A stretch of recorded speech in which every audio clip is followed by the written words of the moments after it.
xatir ahaan ciidanka Xuutiyiinta lagu qiyaasaa 10,000 oo askari oo xilli walba heegan buuxa ugu jira haddii lagu soo qaado dagaal. waxaa kaloo xusid mudan in Xuutiyiintu ay hore uga codsadeen madaxweynaha dalka Yemen in ciidanka Xuutiyiinta oo gaadhaya 75,000 oo askari lagu daro ciidanka qaranka Yemen, laakiin madaxweynaha ayaa ku gacan seeray dalabkaasi. balse markii ay xukunka la wareegeen waxay wasaaradda maaliyaddu si toos ah uga codsadeen in ilaa 120,000 oo askari ay ka mid noqdaan ciidan si toos ah uga tirsan wasaaradda difaaca, waana tiro haddii adeegto la oran karo waa kuwa ka badan ciidanka dowladda Yemen. awoodda hubeed ee Xuutiyiinta waxaa udub dhexaad u ah hubkii ay ka heleen kii hore ee dowladii Cali Cabdalla Saalax oo ay la galeen dagaalo sanadihii 2004 ilaa 2010. dhammaan hubkii cutubyada ciidamada qalabka sida waxay gacanta u galeen oo ay noqdeen kuwii ugu horreeyay ee Xuutiyiintu ku dhisaan maamulkooda. wixii intaa ka dambeeyayna saameyntoodu waa ay sii ballaaratay, waxayna hubka iyo weliba saanada militari haatan ay ka heleen ilo gudaha ah iyo weliba dibadda. waxaa kaloo awoodahaas u dheer oo sii xoojiyey kadib markii ay dagaalo ba'an la galeen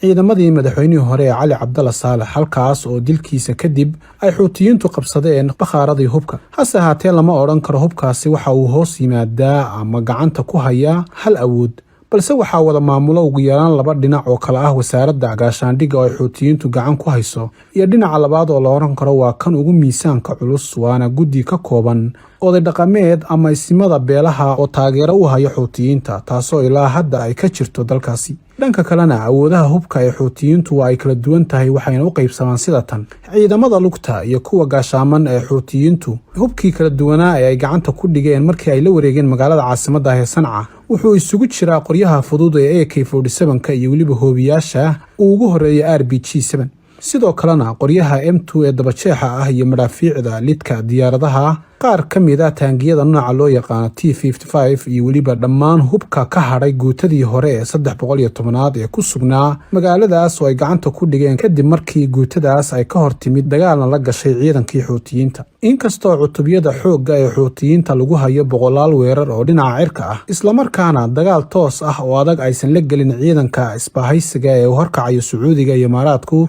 taasoo sabab u ah cududooda militari ee isugu jirta noocyada kala duwan ee taangiyada, baabuurta gaashaaman ee dagaalka iyo weliba noocyada kala duwan ee hubka sida madaafiicda, gantaalada iyo qoryaha fudud ee lagu qaado garabka. waxaana kaloo marka ay ku jiraan dhoolatusyada ciidamadooda laga dheehan karaa gawaaridaas gaashaaman ee ku xidhan qoryaha darandooriga u dhaca, kuwa lidka diyaaradaha iyo weliba hubka lidka taangiyada ee ugu caansan yahay gantaalka loo yaqaano TOW. Xuutiyiinta ayaa sidoo kale dhoolatusyadaas ku soo bandhigay gantaalo casri ah oo sida ay sheegeen lagu sameeyey gudaha dalka, kuwaasoo kale ah Tuul Faqaar 1 iyo weliba 2, Khaatif, Xaasin, Ashtaar iyo gantaalka Sarmad. sidoo kale waxaa xusid mudan guutada ugu horreysa ee ciidanka lugta ee buuraleyda ah oo fadhigoodu yahay magaalada Sanca, iyo weliba baabuurta xooggan ee dagaalka oo ay ugu horreyso BTR 80. wax ka yar hal bil gudaheedna markii ay isbahaysiga carabtu bilaabeen howlgalkooda waxa ay shaaca ka qaadeen waagaas in 80% ay burburiyeen bakhaaradii hubka iyo weliba gantaalada difaaca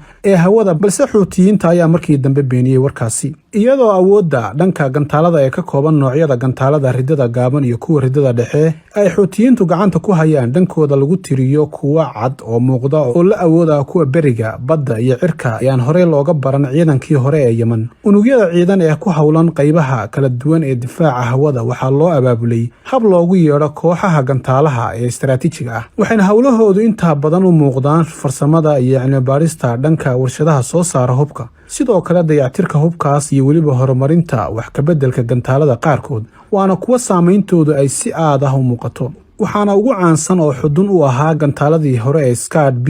ee midowgii Soviet uu siiyey Yemen 80meeyadii, iyo sidoo kale 15 gantaal oo 2002 qayb ka ahaa heshiis hore oo dhacay 1988. waxaana sida la rumaysan yahay heshiiskaas ku jiray gantaalo kale iyo hub aad u tiro badan, balse cabirkaas hore halbeeg uma aha xogta dhabta ah ee la halmaasha kaydka gantaalaha bilistiga ah ee Yemen haysato. inkastoo isbahaysigu uu ku qiyaasay ilaa dhowr boqol oo gantaal, kuwaasoo qaar ka mid ah ay Xuutiyiintu ku haystaan magaalada Sacda ee dalka Yemen. gantaalada Rakan 1 iyo weliba Burkan 2 waa gantaalo bilistig ah oo gaadhaya masaafo dhan oo 800 oo kiiloomitir lagu qiyaasay, waxaana gantaaladan ku rakiban madax aad u qarxa oo gaadhaya masaafo dhan 1,000 kiiloomitir. Xuutiyiinta ayaa ku andacoonaya in gantaalkan laga soo minguuriyey midkii hore ee Ruushka ee Scud,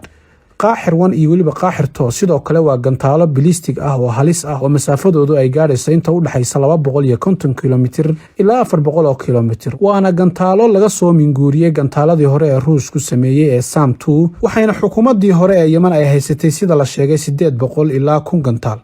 gantaalka kale ee bilistiga ah ee Taashka ayaa isna gaadhaya masaafo ka fog 120 kilomitir. culayskiisuna waa 500 oo kilogram waana gantaal hore uu soo saaray Ruushku. gantaalka Wassam 5 ayaa isna lagu tiriyaa gantaalada bilistiga ah ee gaadhaya masaafo u dhow 320 kilomitir waana gantaal Kuuriyaan ah. waxaa isna aan meesha ka marnayn oo ay Xuutiyiintu si weyn ugu tiirsan yihiin gantaalka bilistiga ah ee Selsal 1 ee aadka u culus kaasoo ku dhici kara masaafo gaaban 150 kilomitir waxaana soo saartay Iiraan. intii ay socdeen dagaaladuna waxay isbaahaysiga Carabtu sheegeen inay burburiyeen gantaalo badan oo u badnaa gantaalka Scad halka ilaawareedyo kale oo hoose ay sheegayaan in Xuutiyiintu ay haystaan inta u dhaxaysa 60 ilaa 70 gantaalada bilistiga ah oo ay ku jiraan gantaalka lagu magacaabo Tooshka. dhanka kalena hubka ay haystaan ciidanka badda iyo ilaalada xeebaha ee Xuutiyiintu waa kuwa ugu tirada yar waana awoodaha ugu yar kooxda Xuutiyiinta waxaana taas ugu wacan weerarada soo noqnoqonaya ee diyaaradaha isbaahaysigu ku hayaan ciidanka badda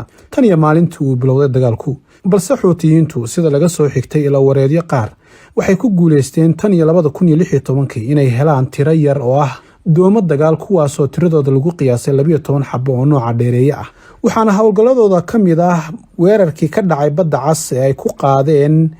markabka Swift ee Imaaraadka ee ku hubaysnaa gantaalaha lidka maraakiibta taariikhdu markay ahayd 1 bishii Oktoobar